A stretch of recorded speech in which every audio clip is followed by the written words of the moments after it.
Hello, and welcome to another episode of the Move Forward Anyway podcast, featuring Dream Accelerating Inspiration. I'm Jeff Meyer, your host, author, entrepreneur, and coach. My goal with this podcast is to help you identify and clarify your own dream by taking wisdom from others' successes and challenges. If you're looking to take action on your dream, to make a difference doing something you love, but your fears are holding you back, then this podcast is for you. If you're interested in finding additional support, you can also check out my Dream Accelerator coaching program designed to help realize your full potential and reshape your future. As always, you can learn more about my Dream Accelerator program at jeffmeyer.org. Using my Dream Accelerating formula, heart-centered entrepreneurs can focus on their dream, name their fears, change their mindset, define their next, and move forward anyway. Welcome back, successful dreamers, to another episode of the Move Forward Anyway podcast. I'm Jeff Meyer, and here again with Hallie, second time, one of the few podcast guests I've had that I've invited back. That doesn't mean I won't invite others back. It just means we're in that mode now, and 40 of these podcasts that I'm very interested in hearing what has been happening in the lives of the people I talk to. I think it's been a year ago. So, Hallie, thank you so much for being with me again. Thank you for the work you do to help people understand their own personality and how that plays in particular in entrepreneurship and building a business. And we're going to talk more about that today. So if you want to reintroduce yourself quickly this afternoon, I'd appreciate that. It's so good to see you and so good to have you back on the podcast. Thanks for having me back. I got the email. I think it was from Katie, your assistant. And I'm like, I literally I was just on LinkedIn and I was looking at your stuff and I got her email. I'm like, okay, well, it's meant to be. So thank you for having me back. I'm really excited to be here. I had so much fun on the other podcast. Last time we did the podcast, we were in the midst of all at home. I don't know if we were locked down or not, but yeah. The midst of the pandemic, absolutely. Yeah. So I'm really glad and not to be there anymore. Yeah, I am too. Hopefully, we'll stay open. All right. So you're a coach, and you help leaders and entrepreneurs and business owners like me understand how to move forward anyway.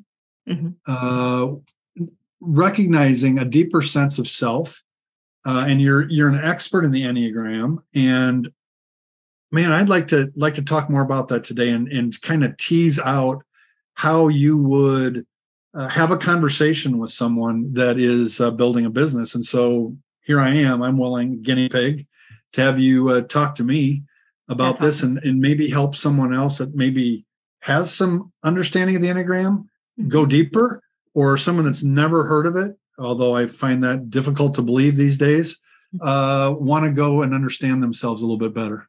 Yeah. So let me just give a really short, high-level synopsis of what the Enneagram is. And that sounds like a wonderful plan. So the Enneagram is a personality typing system, and it's a system that has roots back thousands of years. And whenever I say that, sometimes people look at me with one eyebrow up, like, what are you talking about? But it's, you can find elements of the system, the circle, the hexagon, the triangle itself, and what all of those have different meanings. And also in regards to where it's written in the literature, there have been lots of interpretations of the Enneagram over the years.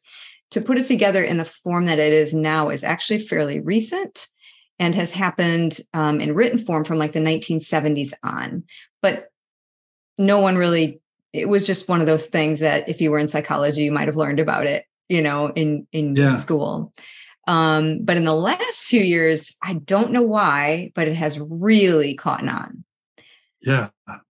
And, I found it at a life group through church that someone had started talking about it a few years ago. And it was one of those things that in those moments in your life where God whispers, listen, or he just like, there's this presence that you feel like, okay, I need to really pay attention here. And, so I started learning about the Enneagram. I actually was introduced to it in my master's program back in the 90s, but it was just a tool. I didn't look twice at it. I think you have to be ready for a tool like the Enneagram, because the Enneagram is a tool that helps you see yourself for who you really are outside of your personality. So it's so easy to be like, well, I'm an Enneagram 2 or I'm an Enneagram 4. And, and then start to associate with those characteristics that you do see in yourself, and to get actually caught up in using that as an excuse. Well, I'm like that because I'm a 2. And, or, that's just one way that I know I've used it. And I think everybody who's ever, really gotten into the Enneagram has probably done in some way, shape, or form. But I like to educate people in terms of, now that you know what your personality entails, I want to help you get out of the box that you put yourself in. Huge. And we tend to do that, and we're told not to do that with the Enneagram. Don't ever type someone else, but we do that. Oh, they're a 5. So, that makes sense. And so then we tend to put other people in a box as well. All the time. Yeah. And as a business owner and an entrepreneur, oh my gosh, we can explore this more deeply. I think about the limitations I place on myself because I am a 4. I am an Enneagram 4. So, that's, and then I give myself a pass instead of leaning into the place I'm supposed to go in a healthy position, which I think is a 1 for me. Yeah. And that is to be more disciplined and to be more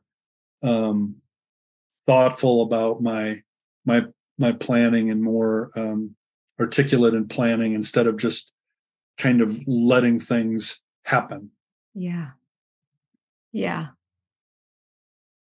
So how does your putting yourself in a box hinder your capacity as a business owner or entrepreneur? Well, kind of like anything, if we overly identify with a role, like if you over-identify as a dad or as a mom or as a business owner, or you make that thing almost godly, right? Like we all do that with certain things in our life. You get into trouble, right? Because God will say, you think so, huh? Take it away.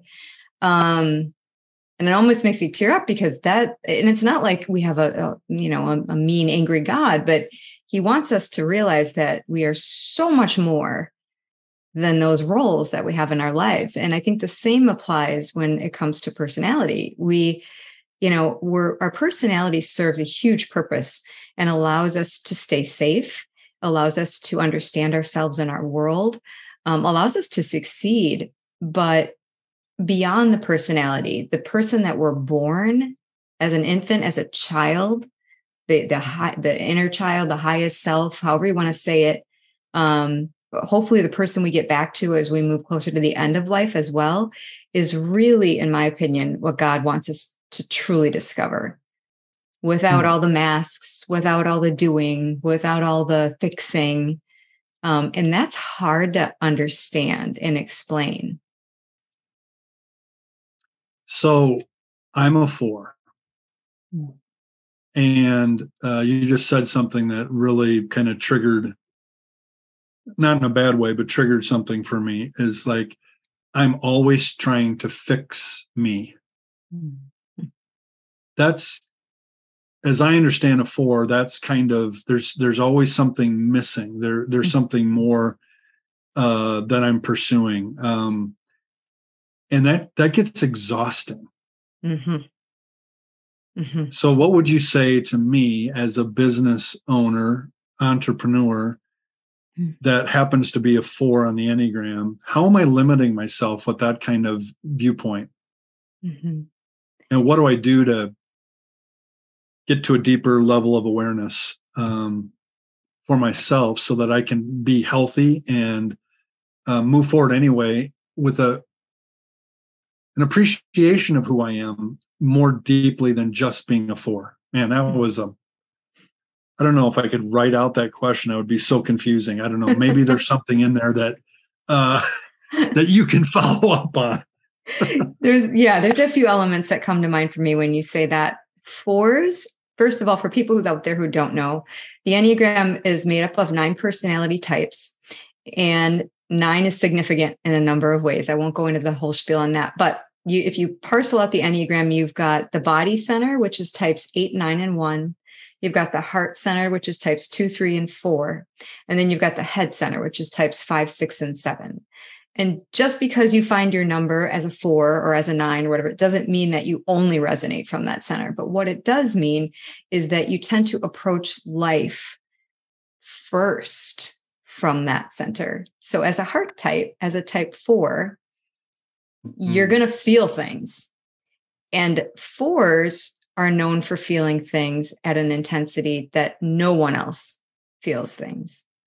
And so it's really hard for a 4 to describe to other people, because in my opinion, one of the beauties of being a 4 is you really understand joy and you really understand sadness at a depth that a lot of other people can only wish to understand that. But it also can get in your way, because those emotions can deplete that energy and make it hard to move forward. So, yes. Yeah. And so then you think, oh my gosh, he's got a Move Forward Anyway podcast. Where did that come? Well, it comes from my own journey. It comes from my own struggle, right? So that's why I can help others in their struggle, because I've been there and understand it. But I can also get stuck in it. I can get stuck in the emotion. And that's why, so a heart-centered first approach, in order to be healthy, moves to a, what's 8, 9, and 1? 8, 9, and 1 is a body center. It's more of a gut center. Okay, so say more. So I've been told in the past that the place I need to go to when I'm unhealthy or stuck is to a 1. Is that accurate? Yeah. So there definitely that part of that is accurate. So there are arrows on the Enneagram. So if someone's out there right now looking at the tool, you'll see these arrows if you look it up. And basically, if you know your type, you'll have an arrow that's going away from your number and an arrow that's coming towards your number. The arrow that's going away from your number usually indicates that if you're unaware of like your personality, you usually go to that arrow in times of stress. So for a 4, that for you, 7, 5, 8, 2, 4, that would actually be 1. So right? When I'm unhealthy, unaware, I go to a 1 and I get how would you describe? I get more controlling. Hang on a second. I want to make sure they're in 1, 7, 5, 8, 2. I'm sorry. No, you were right. You were right. No, when you are feeling stressed, you end up going to your 2. 2. Yeah, which is the helper, which is also in the heart triad. And how does that show up under stress for me? So for a 4, under stress, oftentimes what you'll see is some of the unhealthy qualities of 2. So it might be things like giving to get without really, not consciously. This is like a subconscious thing. Wondering about why you're, not getting maybe a thank you or a follow-up from someone. Abandonment. Feeling vulnerable and that you might get left. The thing about 2 is 2s are also pretty emotional. So that's why it's really hard for a 4, because when you're in a bad spot and you're going to stress, you pick up on some of the things of 2, which is also more emotion. more in its feeling. Sometimes helping in a way that depletes you even more. Yeah. So the healthy move then is to the one. And how do I show up when I'm healthy then? So in terms of that arrow, as you go to one, so one is in the gut or the body triad is what we call it. And so the way that you show up when you move to one is you move to the higher side of one. So the one is called the reformer, and they are people that integrity is the most important thing. Structure is really important, and doing is very important. So being able to, especially for a 4, especially if you're having a lot of feeling and you're feeling stuck, being able to move into action. Action. Man, does this describe me or what? So how would you help someone like me who's in an unhealthy spot, unawares, stressed? All those things you said are true. Everything you said about the downside or the dark side of a 2 is how I show up when I'm stressed. Mm-hmm. And it just adds to the emotion and to the depth of discouragement, right? So, and on the other side, when I'm healthy, all those things are true. I'm acting, I'm not doubting, I'm not second guessing myself. I make decisions easier. Mm-hmm. My team will say, "Oh my gosh, that's you just made a decision. That's great." But the prior month they see me waffle on decisions or want to get more and more input instead of just making a decision. So they recognize that healthiness. What would you say to me in a place of unhealth to help me become more aware? How would you coach me out of that?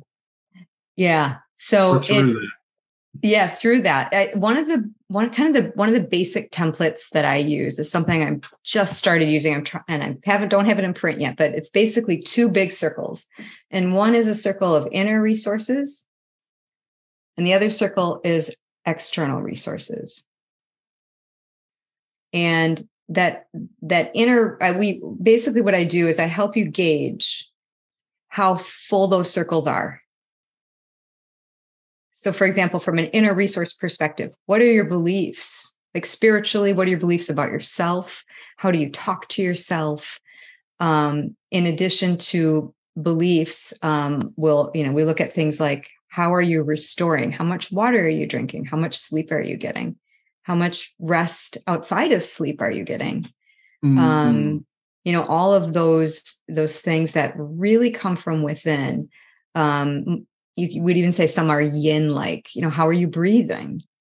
Then you look at your external resources. So are you reaching out for help? And not just help in the, like the usual kind, like through your spouse or through a friend but help in terms of, do you have a good doctor? Do you have a therapist? Do you have a coach? Maybe that's not your thing. Maybe instead you enjoy spending time by the water by yourself on a Sunday afternoon and journaling, but being able to identify those external resources. First of all, how many do you have and are you using them? And what I find is for people who are really depleted from an inner resource perspective, they need way more of the external. So you can draw on the external to actually help restore the internal. Yeah. Yeah. Or vice versa. So if you're really strong in the internal, then maybe you don't need as much help. Maybe that's where your cup is so full that you're like, I'm actually in a giving place and I'm able to give, but it's very individual and it's very environmental. The last couple of years, I would say most of us have been lacking on the internal resources. I would say a lot of us were not really taking care of ourselves in that realm. And then we weren't even going to external resources, for a variety of reasons, fear being one of them. Is that why we were so depleted in the internal? Is because the external was kind of taken away? I think so. I really do. And there wasn't a dotted line. Like, people didn't know what to do. And then they're like, well, I can't see a therapist because they're booked for 6 months, or I can't, or people were like, I know, like, people in my family are like, I don't want to go out and risk getting COVID. Mm-hmm. So it was a tough time. Yeah. And we're seeing the results of that. Mm-hmm. As people are discovering that. Yeah. Wow. 100%.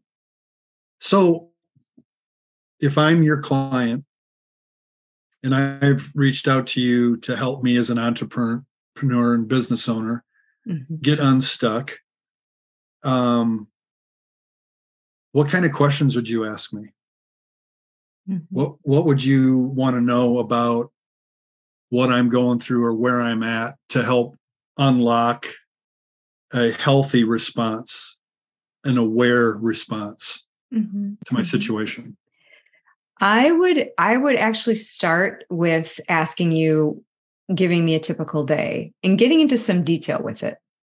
So do you have understanding your natural rhythms? Do you have a natural time you get up? Do you have a regular time you act? And it's not, and some people don't, have rhythms that are a little chaotic and it works for them, but just understanding what those rhythms are about is really key. And then being able to dive into like what kind of, and this is a harder one, but what kind of energy you feel like you have. There's a lot of people out there that call it vibrating higher, vibrating lower, and I think it's hard to tangibly understand, but so I try to give people a spectrum of 1 to 10 in terms of when they wake up and then when they go to bed, where their energy is at, and then where their output is on that same spectrum. And if what is it realistic? And a lot of times people see, my energy at noon is at a 2 and I've got 6 clients after that. Like, how am I going to do that? Yeah. Yeah.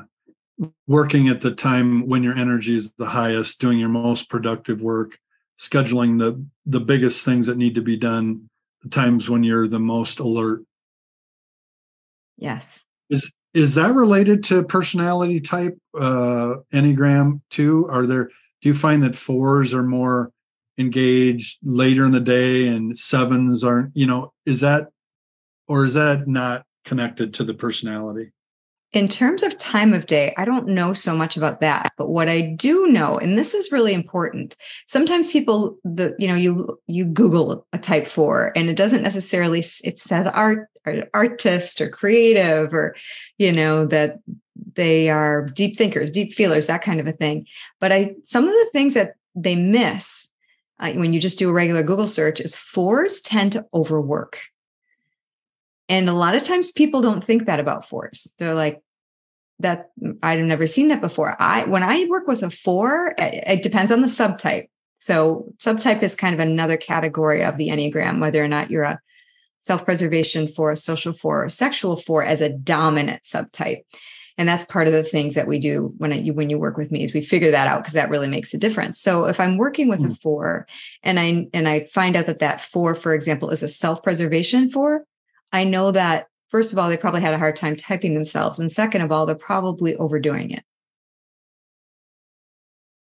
So there definitely are some patterns. And it's not always overdoing it in terms of visible work, but overdoing it in the mental, never turning off the brain work. Yeah, for sure. Because I'm also a pastor besides being a business leader and entrepreneur. And I hear this all the time. Well, you only work 1 day a week. I'm sorry, I don't mean to laugh, but I know, because that's what people see. I know. It's just a repetitive theme. That's all they see. But they don't realize what happens in here all the time. Right. That affects internal resources, sleep, rest. Yeah. So interesting. Yeah. Very, very interesting. The other thing, go ahead.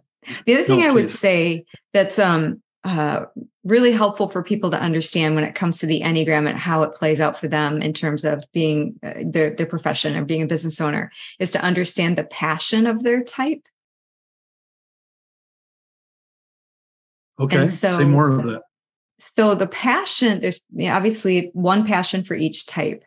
And I'm just going to say this right now, they're not pretty. They're also called the sin of the type. So so it's not good passion. It's it's the ugly side of what happens to the personality. And oftentimes the passion is something that we don't even realize is there until we really start to do some work on how we feel about life and others, and maybe working with a coach or a therapist or whatever it may be. And so the passion of Enneagram type 4 is envy. And when I say that word, I know sometimes that's where I can get people who kind of back up. They're like, really? But what does that mean, right? Like it doesn't necessarily mean like you're envying someone for something they have. It could be envying your life 5 years ago. It could be having, envy exists in all kinds of ways, but the passion is the hardest thing to work on. So when I work with someone, we understand it, but I help them with arrows and subtype and a whole bunch of other things before we work on passion. Wow. So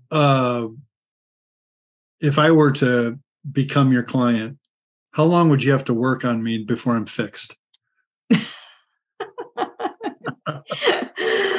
Oh, that's funny. Even the way I asked the question, right? But you know what? It's funny because I've had the same thing run through my mind. Like, I think we all have that feeling like, okay, I'm going to go to therapy or I'm going to go to coach, but how many sessions do I really need until I'm good? I always start people with 8 sessions, at least with the Enneagram, because there's arrows and there's so many elements to it. And there's so many activities based on the person and what they want to achieve. But I would say after 8 sessions that people have a really good understanding and they have lots of areas of homework that they are working on that has made a difference. But most people do another 8. But it doesn't necessarily mean that in 16 weeks you're good. I realized the way I asked that was trying to be a little bit humorous, because I've had the same people say that to me, like, oh, we've had 2 marriage sessions with you. Shouldn't our marriage be fixed? And no, it takes, there's habits and there's things that need to be overcome that take a lot longer than a couple sessions. So I realize that. What else would you like to say to the audience today? Celebrating maybe progress that's been made with clients, or recent story that highlights what you do and highlights why you're so passionate about it. Why do you care so much about this? Yeah. What would you like to share? Couple things. Personal story first, and then I want to say something professionally. So when I first started with the Enneagram, I did what a lot of people do.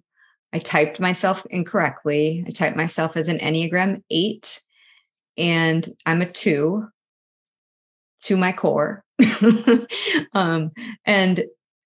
I think oftentimes when you start to look at it, you look at it through rose-colored glasses, because it's hard to really see yourself for who you are unless you're willing to get some external support.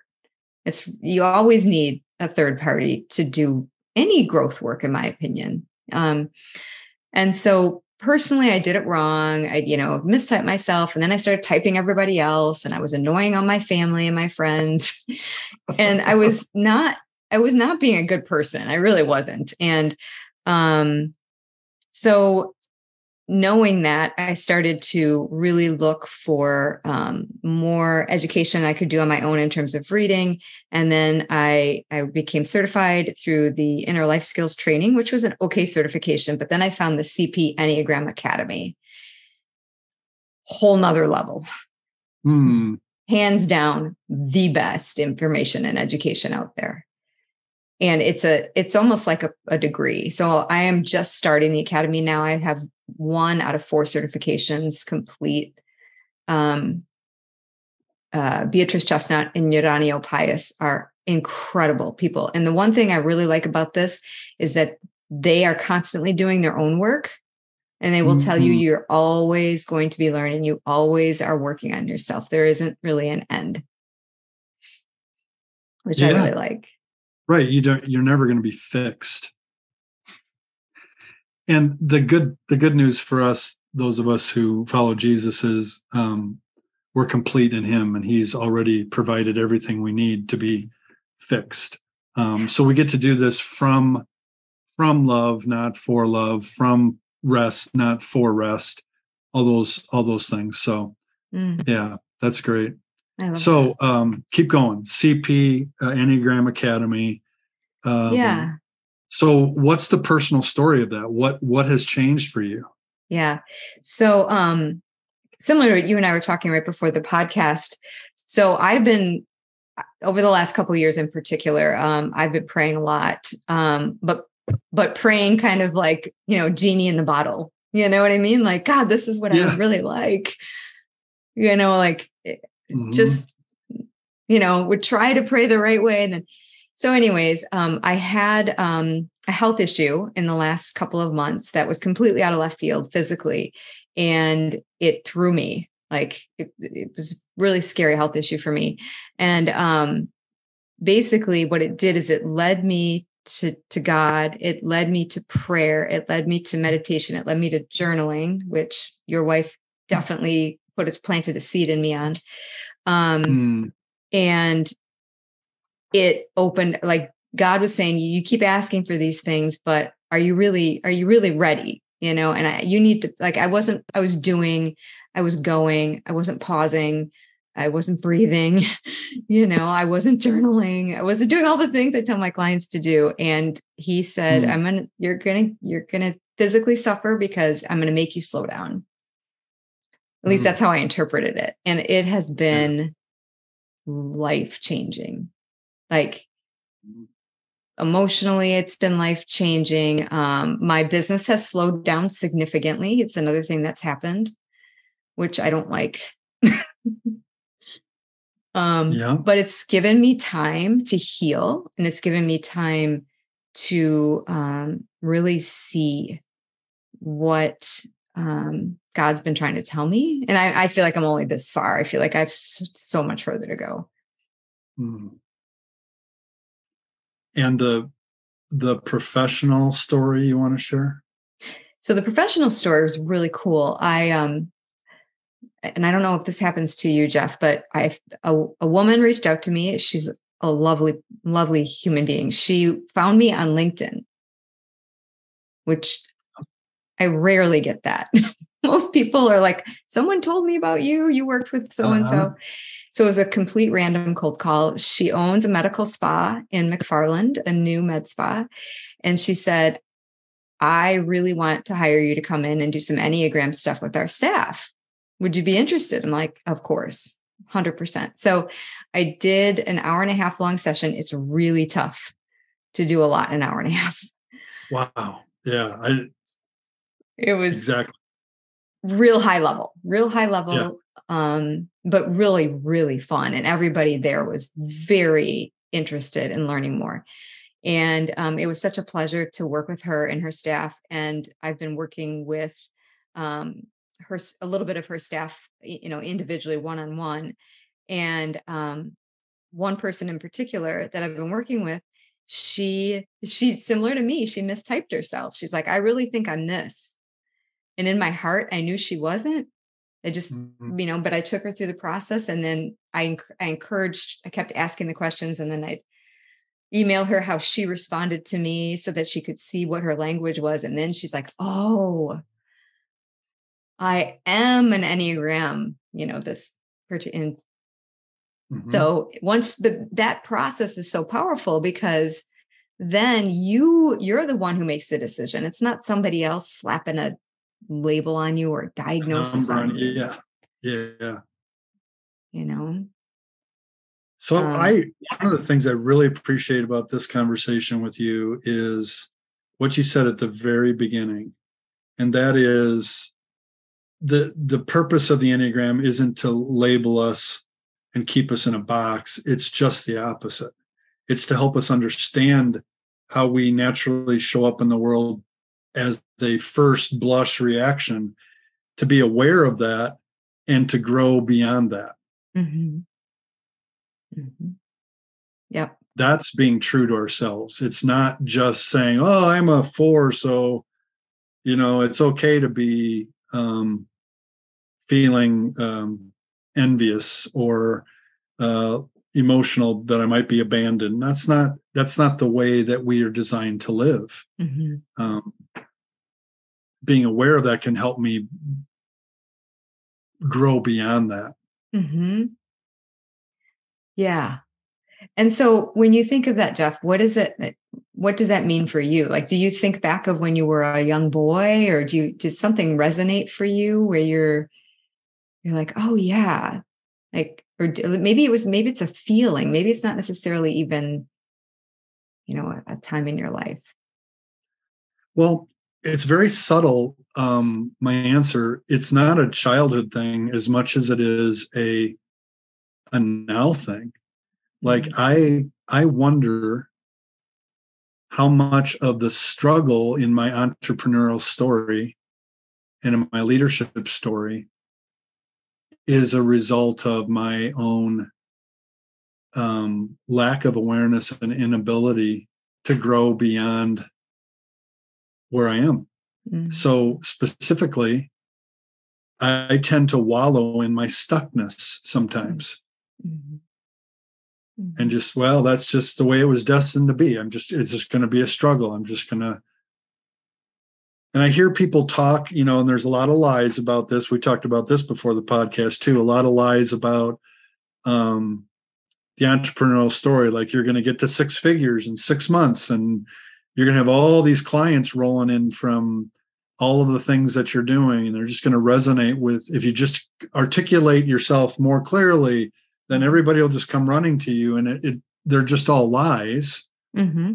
Mm-hmm. And so then I hear that, and then I work at it, and I work at it really hard, and I work at it consistently, and I don't give up, and I'm like a bulldog. I'm not going to give up. I'm going to keep moving forward anyway. And the results just don't happen the way I want them to.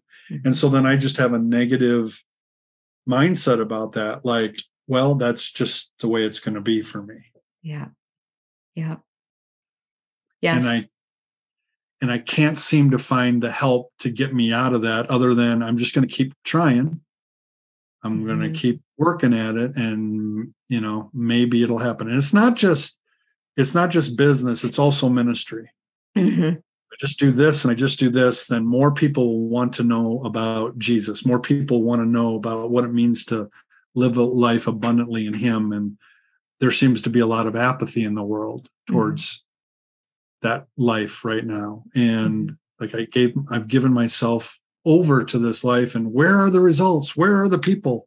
Right. Mm-hmm. And so I wonder how much of that's just me being stuck in my envy. So you said another thing you said was interesting, is not just being envious of others. It can also be envious of an ideal. 100%. Right? Mm-hmm. Like, I have this ideal of what it should be, or how it's supposed to turn out, what the results are supposed to look like. Mm-hmm. And then when they don't, that's the ugly side. That's the dark side of being a 4. Yeah. Yeah. Definitely. Definitely. And so the healthy side is quit wallowing and take action, right? Mm-hmm. Just do something. But when you're in that wallowing space, the pull to stay in inertia, right? the pull to just stay put and wallow in it is so strong. Mm-hmm. Yeah, definitely. Especially for a 4. Yeah, definitely. And so doing something, I would say, is definitely, moving into that, using that one arrow is helpful, really helpful for a 4. But what I also think is really helpful is to remember that your personality resonates from a 4. So you have access to the high and the low side of 4. That's usually where you come from. And so the high side of 4 is all about being. It's all about hanging out and feeling. Yep. And that's when I feel my best. Like when I'm in a podcast like this, where I didn't prepare, didn't have to labor over it, just show up and have a conversation, hang out with someone that stretches me and I'm engaged with. It's a beautiful thing. Mm-hmm. And tapping into that is really important too. Mm-hmm. Hallie, I'm so grateful for you taking another go around the sun on this podcast. I'd love to have you on again. We should just keep scheduling these every so often. You've brought so much light to me today and awareness. I thank you for that. How can people get a hold of you to find out more about what you're doing? Yeah, people can go to my website, which is the newutoday.com. It's NEW, the letter U, today.com. They can find me there, and they can also find me on Facebook, which is New You Today, Instagram. They can email me if anyone's out there and they're like, hey, I just want more information, which is my name, Hallie, HALLIE, at newutoday.com. Awesome. Rich blessings to you and to your family, to your well-being and your health, so that you can help more and more people be aware and be their best selves. I'm so grateful for you. Thank you for taking the time. Thanks so much, Jeff. It was such a pleasure being on your podcast today. Awesome. Have a great day. Thanks, you too. Talk to you soon. Bye. Okay. Hey, fellow dreamer. I hope you enjoyed today's episode. Head over to my website, jeffmeyer.org, for all of the show notes and links. And when you're ready to move from overthinking about your dream to actually taking action on it, consider joining the Dream Accelerator community. Our clients are getting crystal clear on their dream with our Dream Generator Vivid Description 5-step process. They're discovering the truth about fear and how to use it as fuel to take courageous steps in the right direction. And most importantly, they are walking a clear path forward because they have made an investment in themselves to confidently realize their dreams. The results are so inspiring. Having coaching and companions on the dream journey is crucial. Remember, fear will come, fear will stay. Move forward anyway.